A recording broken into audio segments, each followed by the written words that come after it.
Okay, so this is a recording of our final exam section, part one, exercise adherence and addictive behaviors. We're going to start with exercise and psychological well-being. We're going to start again with our session outline so we understand, or we're going to learn about why exercise is helpful for our psychological well-being, and then how we can use exercise really as a medicine in that sense. The nice thing about exercise, and it's really a fastly or hugely developing area, exercise is if you will, a medication to influence well-being, is that it has significant, and we're learning more and more about it, its significant influences on well-being, specifically anxiety and depression, which is where a lot of our research is focused on. And the other thing to remember is that about 50% of us across our lifetime will have a diagnosable mental health disorder, and 25% of all individuals will have anxiety, and 20% will have depression. So that leaves about another 5% will experience some other form of mental health, and that mental health care is a humongous cost on our healthcare system. A couple things to keep in mind here is this idea that previously we had thought that only high-intensity aerobic exercise was helpful to get the psychological benefits, and that's not true. Many other activities, including resistance training, yoga, just being physically active if you're unactive, have benefits on anxiety and depression. We think of these effects as really having two main areas: acute or immediate effects, and then chronic effects. Happily, we can report that there are, after exercise, immediate reductions in anxiety and stress that last for about 24 hours. And these intensities that we exercise at to get that 24-hour benefit are really, really low. 30 to 70% maximal heart rate. So this is essentially walking, or even walking for a distance. It does not have to be maximal swimming or running or those kinds of things. We also know that in addition to aerobic exercise, repetitive exercises that use oxygen, anaerobic or resistance training or weightlifting exercise also has psychological benefits, again, at very low intensities. And that's the key I want you to really take away, is that exercise has positive effects on our mental health at very low intensities. We don't need to go super, super hard to get the benefits. Additionally, those who have higher levels of anxiety, exercise is very helpful for them. And again, at these lower intensities, which is again important. It means that we don't necessarily have to be super vigorously active. The other thing to keep in mind is that we have long-term benefits of exercise beyond sort of that 24-hour benefit, but we think of as chronic effects of exercise, and that we see longer-term reductions in anxiety and depression. We see greater positive mood experiences, greater reductions in resting heart rate and blood pressure and stress hormones as an effect of chronic exercise or repeatedly exercising. What's interesting is that the antidepressant medication market is a humongous market in the United States. Something on the order of $11 billion is spent just each year on antidepressant medications. And so when we look at the reduction of depression via exercise, we don't necessarily see cause and effect, but we do see reductions when we add exercise. We just haven't been able to prove that it's exactly related to the exercise. What is interesting, though, is that exercise has been proven to be as effective as psychotherapy, and as effective as some of our antidepressant medications. If we do regular, even though it's low intensity, we do regular physical activity. So things to keep in mind to enhance mood via exercise: rhythmic abdominal breathing that's relaxing, or relaxed breathing, not purposeful pattern breathing, that's inappropriate. Staying away from competition, have a closed or predictable time frames of 10-15 minutes, or I'm going to walk here to Sherman Hall and back, or what have you. Rhythmic and repetitive movements. We do like 20 to 30 minutes 2 to 3 times per week to help with those chronic benefits, but that's not necessarily a mandate, and we'll talk more about that when we get to adherence. And it needs to be fun, and certainly if we're going to improve our mood, then it's helpful that we're doing something that's enjoyable. We have a number of physiologic explanations that help explain why our mood increases. Primarily they're related to either changes in hormones, neurotransmitters, or blood flow, and blood flow relates to oxygen, so that we have that, but we're also seeing some structural changes in the brain post-exercise, which is really an interesting piece to think about. Psychologically, we explain our benefits and well-being due to feeling of control, self-efficacy and confidence, and competence, self-esteem, self-concept, and just the enjoyment piece that we already talked about. Previously, we mentioned in the last unit, we talked about hardiness, and really think of it in terms of mental toughness, but we consider it more of a personality disposition than a state. But we know that those individuals who are hardy and exercise tend to have greater reductions over time. Moving forward, just a small step, talk about exercise behavior and adherence to exercise programming. And we're going to talk about reasons for exercise and reasons not for exercise. And so we've just talked about exercise and psychological well-being. We've realized that we get psychological well-being benefits from small doses, small intensity exercises of any kind, whether it's swimming, running, walking, weightlifting, yoga, etc. There's a lot of different things we can do. So let's apply that and take it a step further, and let's understand how big, pardon the pun, the problem is of exercise behavior. 30% of all adults do not exercise at all. Really only 10 to 25% of the American adult achieves enough to maintain a fitness level, and 20%, and it's actually growing, I think, for adults, are considered obese. The statistics on obesity and overweight are huge in the adult population, but really what I want you to think about for your own personal gain is to understand that our numbers, although in the last year, 2 years, they've started to plateau, but prior to that, our numbers of children, those under the age of 18 who are overweight and obese, they have continued to increase up until the last 2 years, where I think we finally stopped the increase, but we still have a huge amount of those young people who are overweight and obese. You can see on the white slide with the colored graphs that the number of obesity in children has grown dramatically in the last 40 years. I think as you look off to the right-hand side that it's plateaued a little bit, but we're talking about 20% of almost all age groups are considered obese, which means they're not overweight, they're beyond overweight. So that's concerning. The next slide I really want you to pay attention to as an exercise scientist, no matter where you are in the scheme of things, no matter what your major is, you're all junior exercise scientists, if you will.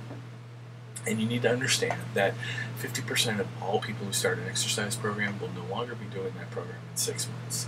And that is, I will contend, partly our fault, partly exercise scientists' fault. It's partly, it's on the exerciser. I mean, they've got to own your behavior. But at the same time, we'll talk about some things that we believe influence our behavior and why that's of concern. So you can kind of see that over time we lose it about 6 months.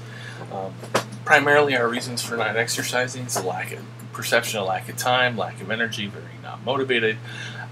And our keys to deal with this as exercise scientists is to highlight the benefits and provide a supportive environment. Now, I've just talked to you about the benefits psychologically a few minutes back. And the benefits we talked about that we can get psychologically come about through very small doses. That's something I want you to keep in mind, because one of the problems we've had as exercise scientists is time constraints, intensity, and comfort are often reasons or cited as reasons we don't want to do it, but yet I just showed you data that says you can get psychological benefits from exercise with very low dose, low intensity activities. So keep that in mind. We're gonna end up coming back to that. The other thing is I could be a little sort of disciplinarian here. oftentimes when people say time constraints for not exercising, truly those are perceptions and those are not real. They can make 15 minutes or 20 minutes happen in their day. It's about choosing better behaviors over quality behaviors. So sitting around and having an extra donut versus getting up and walking the hallways to get 10 minutes worth of exercise in. Not that we're all perfect, but it's something to think about. So when you're talking to folks, think about that. Individual barriers to physical activity vary. Again, we've got some perceptions on there. We've got some convenience. We've got some health issues. We do have some socioeconomic disparities across time and money and access that we do have to keep in mind, because access isn't the same across everybody's experience. This slide here about a problem with exercise adherence is really an important one for us in exercise science.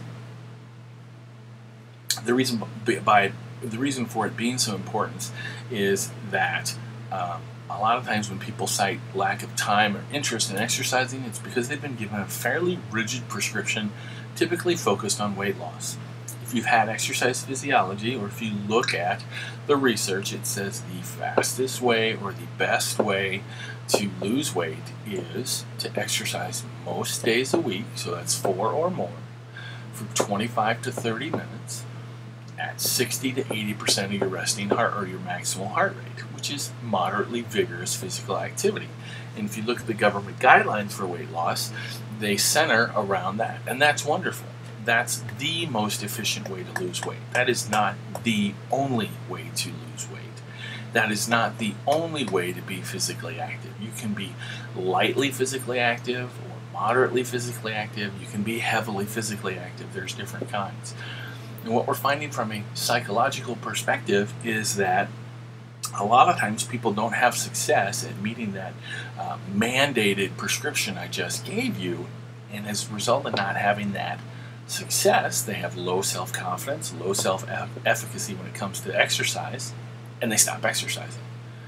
So here's my challenge to you and my threat I make to all my students every semester, that as an exercise scientist, if you are prescribing to your clients a very rigid definition of exercise, that they must only, if they want any kinds of benefits, exercise most days a week for 25 to 30 minutes at a moderately vigorous level. If that's all the prescriptions that you're giving, and I find out, I will show up at your door. And I will knock on your door, and we'll go through this lecture again in a very polite manner. And the reason I say that, half jokingly, half serious, is that it's really, really important for us to understand that to build self-efficacy and self-confidence, we have to have little successes. We have to have those baby steps of success and to build on them. And if you go from being completely sedentary and not active whatsoever to suddenly 4 days a week at 25 to 30 minutes of moderately vigorous physical activity, you're not going to last. You're going to actually burn out. You're not going to last at that for very long. And so that is what I call an overly restrictive prescription that exercise scientists give. And what we need to do is develop that supportive environment as people get closer and closer to that, know that their gains will accelerate as well. And that's a really important piece to keep in mind as we go through this. The other thing to keep in mind is that these rigid prescriptions based on frequency, intensity, and duration are goal dependent. They're based on power and strength and weight loss, what have you, but they're also for generally physically active individuals. And we have so much inactivity in our society here in North America today, sometimes these are too aggressive of a prescription. And so you can't be all or none on this. You can't say, oh, well, 5 more minutes and then you'll start losing weight. No, actually, they are losing weight, and they're conditioning. Yes, they're not doing it the most efficient or fast way, but they are getting there.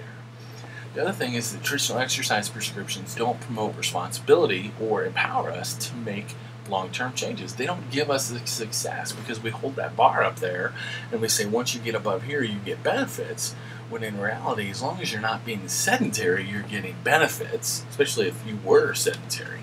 And that's an important piece to keep in mind as we move forward here. So let's take that and let's talk a little theoretical work here. What we know about theory, though it's not exciting, it does help explain a lot of how we perceive exercise at this moment. So our theory of planned behavior is exercise is an intention that's shaped by norms and ability, so self-efficacy. It's a nice theory. It's not perfect. It's a little simplistic. It doesn't take into enough account the environment, and that's where our social cognitive theory comes in. And Bandura did a better job of kind of re-emphasizing that exercise is a combination, an interaction of person and environment, and that self-efficacy was important. So that's nice, that's good too, but it doesn't quite all encompass what we're interested in. And our most contemporary model is what we call the trans-theoretical model, which is a big word to describe what we call a stage-appropriate model, that there are 6 stages to exercise adherence. There's what we call, and I'll just go through these real briefly, pre-contemplation, contemplation, preparation, action, maintenance, and termination. And that the trans-theoretical model says that society, as well as our self-efficacy and our belief system, go through numerous stages through exercise, and it's based on what we call a nicotine cessation model. In other words, this model came from smoking, or quitting smoking, I should say, and that people who stop smoking go through these very well-defined, the research is pretty solid here, go through these 6 stages to eventually maintenance. They've stopped smoking for 6 months or so, and then eventually after about 5 years, they no longer crave that cigarette. So that's where the model comes from. When we transfer it to exercise, it doesn't transfer over perfectly. And because the initial model is what we call a cessation model, a model for quitting, when we turn it to exercise, we have to think of exercise as quitting something. And so one thing that the trans-theoretical model does is it's not necessarily a model of exercise as it is a model of exercise behavior, because it's about quitting being sedentary or having a sedentary lifestyle. Ceasing sedation, not sedation like surgery sedation, but sedation as in sitting around and not being physically active. And if you think of it that way, then the stuff we just talked about a few minutes ago really comes barreling in to be powerful. Pre-contemplation stage, really simple. They're not even thinking about becoming physically active. This is the person who's sitting around eating a bag of Ho-Hos on the couch all day watching Jerry Springer. They're not moving, okay, and they have no interest. They're not even contemplating it. Contemplation is they are suddenly contemplating, well, maybe if I chose a healthier lifestyle, maybe if I got up and walked a little bit, what would happen? Okay, but these are just fleeting thoughts. As they move through these into a preparation stage, maybe they're trying to buy healthier things or learning what healthier snacks might be, or they're maybe starting to watch some physical activity workouts versus, say, Jerry Springer or the Real Housewives or wherever. Or maybe they're getting up and walking just to see, okay, I'm going to walk to the mailbox, or I'm going to walk to, this, that, or the other. They're preparing and doing it intermittently. Once they become action stage, then they have ceased being physically active intermittently for less than 6 months. Okay, so here again we have that cessation piece. They've begun being physically active, but they haven't been doing it consistently for greater than 6 months. Once we go beyond 6 months and they're consistent with their physical activity lifestyle, adopting this lifestyle, then they begin what we call maintenance stage. And then from there on out, we tend to keep them in maintenance. Now, we have termination listed here because in the nicotine cessation literature, people do get to the point where they no longer crave a cigarette. However, think about your own lifestyle. Even if you're super physically active, do you ever just wake up one day and think, I just want like a quart of ice cream and a big bag of Ho-Hos, I'm going to sit and watch TV all day, I'm not moving? Chances are, if we were able to see each other raise our hands, even the most physically active amongst us has that day. It's probably very infrequent, but we all, even those high physically activity individuals, just have a day where they want to put their feet up on the couch and relax. And so that suggests, from a nerdy research perspective, that this termination stage may not exist in exercise when we apply this model. We're not really sure, but right now we say it doesn't. So again, the key here of our trans-theoretical model, applied to exercise behavior, it's about ceasing being sedentary. And so, going back again a few minutes, what we talked about, it's not about suddenly being physically active most days a week for 25 to 30 minutes at moderately vigorous levels. It's about not sitting on your bum eating ho-hos watching TV. It's about getting up and walking. It's about maybe vacuuming more often. It's about making dinner versus going out to dinner. You know, those are all physical activities that are small steps in the right direction that as exercise scientists we need to reward our clients for and not poo-poo. And that demonstrates preparation and action stage. And if we reward that, we build their self-efficacy so eventually they can work towards that classical definition of weight loss. And again, that's where I'm going to show up at your door knocking saying, hey, listen, if you're preaching that rigid definition, we got to talk because the research doesn't show that. So in addition to being respectful of that relativity, we need to understand that from a physical activity standpoint, we need to match the stage, what I call stage matching. And so if they're in pre-contemplation, just show them a healthy lifestyle and just model it, because eventually they'll learn, they'll take stuff, they don't necessarily have to tell you that they're taking stuff from them. And they're in contemplation stage, then you're talking with them about, oh, I really enjoy hiking, or I like, bicycling, or it's really not that far to walk to the mall, and this, that, or the other, and go through those. So stage matching is hugely important when we talk about the trans-theoretical model. The other keys we need to think is that people can bounce from stage to stage, not in order. And if you know this amongst your friends, you know that they can do that. You can have someone who goes from contemplation to maintenance. In other words, they go right through to maintenance and are physically active for quite a long period of time. And that's not what we want. It's probably not the healthiest, and chances are if they're bouncing, they're going to bounce again. So use positive self-talk, be supportive, use positive imagery, help them recognize situations that put them at risk and reduce the risk in those settings or have them avoid those settings. And recognize that bouncing, what I call bouncing, or they call it temporary relapse, that movement within stages is reality. That's how people do it. It doesn't progress in a nice, smooth, orderly fashion. So when someone bounces, we need to make sure that we follow up with them and sort of decatastrophize it, if you will, so they understand that it's a normal, important part of the exercise process. Keep in mind, too, that we're working primarily with individuals, and so that self-efficacy and their individual motivation is individualized, and we should be addressing that. With children, we try to promote early involvement in sport and physical activity because we're talking about gaining the physical active lifestyle. If anything's changed in American society in the last 20 years, it's the fact that we have lost a physically active lifestyle. And that is where we can make our change. We just can't twinkle our nose and click our heels and expect people to be physically active because the lifestyle is not physical activity.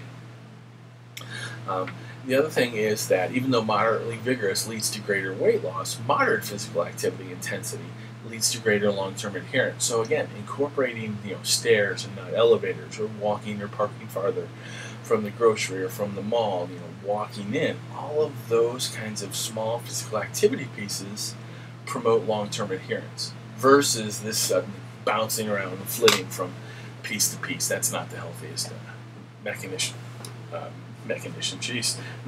I should say. And having fun is an important piece. You can't ignore that. We go back to our target activity and think about modifying tasks and authority and groupings and rewards. All those sort of things are important because we're building a motivational climate. So these techniques for improving exercise adherence are motivational climate pieces that you should be familiar with. Moving forward, we're going to talk from the good stuff to the bad stuff. So our addictive, unhealthy behaviors that are associated with exercise often take the form of what we call disordered eating. And up until probably about 1.5 to 2 years ago, we had a sort of a 3-part description of oftentimes what we call eating disorders. But what I've sort of recast here is disordered eating. This idea of disordered eating has really taken hold in the last 2 years. And so we're going to talk about these 2 or 3 common diagnoses, but we'll also talk about a little more contemporary approach to what's going on. So let's keep in mind here that AN and BN. So AN is anorexia, BN is bulimia nervosa, are the most frequently cited and recognized in the research. That's probably not going to change or go anywhere. The challenge is that we have a ton of other eating issues that don't have some pretty little title or haven't had a pretty little title until recently that we don't have a ton of research on. And one of those things, especially when you talk about sport and exercise, is for this gymnastics example, or this image, is that it's about the photogenic gymnast, not about these fantastic skills that they have. So you can imagine there that is an issue. The other thing, when we talk about general population as well as sport, we have a humongous range of incidents. And so between very low percentages up to 1 to 2/3 of the population, depending on what you're looking at, may have some sort of disordered eating. Well, great, that doesn't really tell us very much. The other thing that's really important is that the other category, what they call NOS, not otherwise specified, is seen most often. Not anorexia, not bulimia. It's all these other, what I call sort of wacky or unusual eating habits. Typically, we think about eating disorders, we're looking at a category or a set of categories for individuals who are involved in sport and physical activity. Typically, it's women, it's people who are perfectionists, very rigid. They have a history of dieting, although most of us have a history of dieting on some level. Personal family history of obesity, drug abuse, sex abuse, depression, and elite athletic performance, because there is more on the line. Athletes are at special risk because of a social factor that I call the Barbie doll factor. We've got our Barbie example up there, but in addition to Barbie, we have all these sport factors layered on top of that. In addition to sport factors, we think about physical activity, we have all those other things laid on top of it, such as clothing and where you work and those kinds of things. So we think about anybody who exercises on a regular basis potentially being at risk. Typically, the athletes are high-achieving, perfectionistic. They will lose control of their life because if they're involved in organized sport, it tends to sort of run itself and they can lose control. Athletes also have very high tolerance for pain. If they've been training their lives for sport, they're used to pain and discomfort, and so the pain and discomfort of starving, being hungry, or vomiting regularly is something they can deal with. We talked about them being competitive, and then we talked about the exposure piece. I showed you the gymnastics slide a moment ago, and I can't say enough about this social idea of the uniform size and the exposure. We focus on the beauty of a women's athlete versus the strength and skill of a male athlete. So that's one of the reasons that women athletes, and women in particular, are more at risk for disordered eating. And then we have this Barbie example, and I'm not saying I'm perfect, but because my daughter plays with Barbies, but we've talked about what that Barbie means to her, and she knows that it's not an idealistic body activity or body representation, I should say.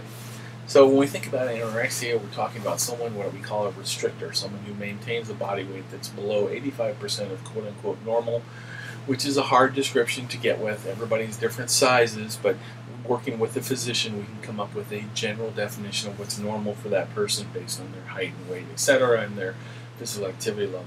We see these people restrict calorie intake. Sometimes we see them with highly restricted diet.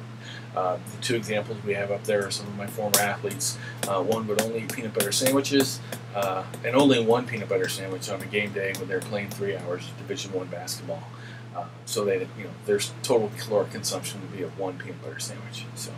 Or another athlete who had to have pizza every day and would avoid meals until she could get her pizza, which is fine until you travel to Asia where pizza's kind of scarce. Then we start having issues. Those with intense severe weight gains, we start talking about our men athletes here, specifically wrestlers, rowers, jockeys, horse jockeys have an amazing high incidence of disordered eating. Those with an altered body image have some denial or secretive behavior. Our bulimic athletes are those that describe taking in bulimia means that taking in large quantities of food, large amounts of calories, and then some method of purging, so they have vomiting or use diuretics or laxatives. Those are the cardinal signs of bulimia, and you can see we sort of have this cognitive model of bulimia maintenance, and we could probably just cross out of their cognitive model of disordered eating, and you'd see that we have this, oftentimes these folks enter with a low self-esteem, and then that develops weight and shape concerns. Maybe that's from sport or parents or just something that develops. And then they start to diet. And then once they diet, then maybe they have success that can feed on there. But then once we diet, we get hungry. That's the natural body's response, is that the body's looking to put calories in because it's known as this sort of this starvation mode. So then it's looking forward to that. And so looking forward to that, so then you end up with dieting again. More commonly, as we've talked about with a couple of examples of the athletes I've worked with, is this not otherwise specified, where they can do any variety of behaviors for any length of time that are a cause for concern. More recently, we've also seen the diagnosis emerge from what we call binge eating, which is essentially the bulimia without the purging piece. So we talk about compulsive overeating, eating 10 to 15,000 calories within, say, 2 hours. So this isn't eating a small little cup of Haagen-Dazs. This is eating an entire gallon of ice cream in a sitting. And then they don't typically have purging. They maintain it. So you can imagine what their weights may look like. The problem with our disordered eating patients is that they tend to be, regardless of their sport or physical activity level, very intelligent, very ego, achievement motivated, detailed, conscientious, pleasing, dedicated, and their own worst critic. In other words, they're the athletes you want to coach. They are coachable athletes. So these are the ones you want to have on your team, except for you don't want one of these on your team. Trust me, these are very challenging folks to work with. So that's one of the issues we have in physical activity and exercise, is that these are our high achievers, but at the same time, or can be our high achievers, they're very difficult to break out of these negative behaviors, especially until they start seriously influencing their health. Another piece we need to keep in mind is sometimes people call exercise addiction. It's not necessarily a clinical addiction. We think of it more as an exercise dependence. It's a maladaptive pattern to stressors, and it's essentially where the physical activity begins to take over your life. It does smell and sound a lot like some of our addictive behaviors. We just don't use that word, in that we do have a tolerance. Those of you that exercise regularly will realize that after you've been exercising, you have to do more to get the same results. That's a natural part of exercising. Well, that's part of the dependence issue. Those of you that exercise regularly will realize that when you stop exercising for any period of time, you kind of have withdrawal. You don't feel good. You don't feel, I just feel sluggish.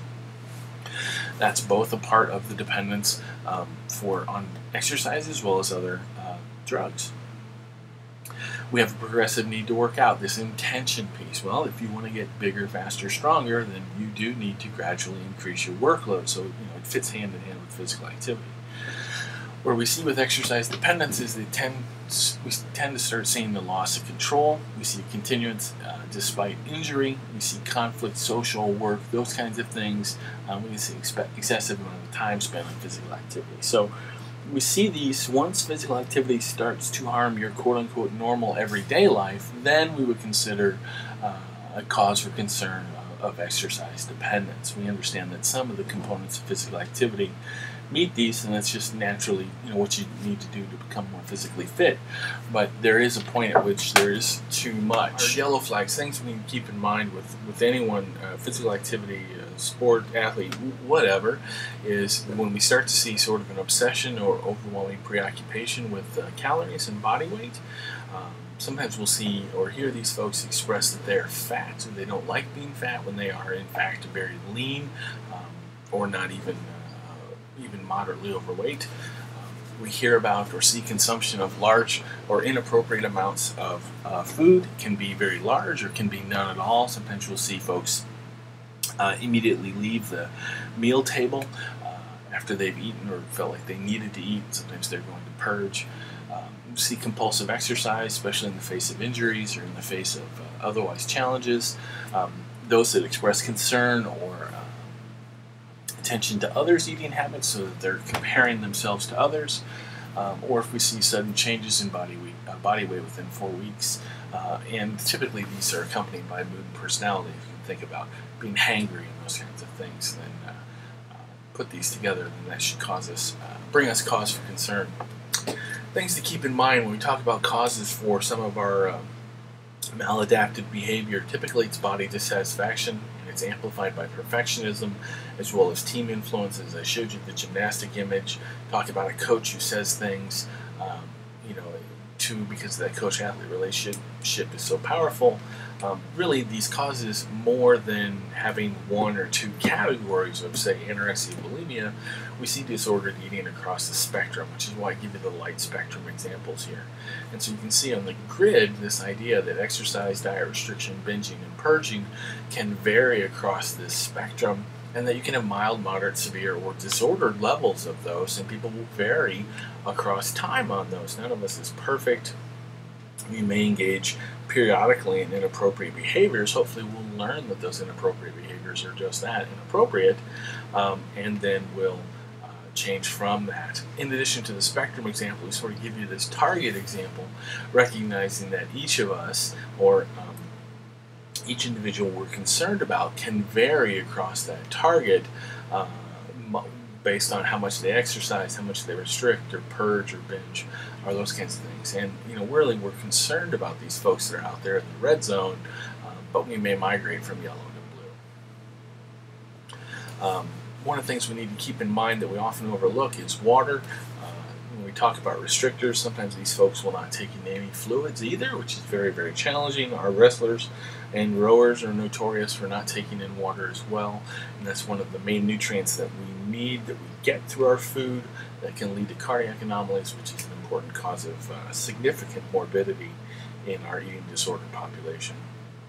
We also see injuries such as stress fractures and tendonitis injuries that don't heal, and we have something called the female athlete triad, which may actually be a 4-part, not a 3-part triad, in that we see women who have disordered eating, loss of menstrual cycle, and then as a result of those two things, they have osteoporosis, or very thin, brittle bones.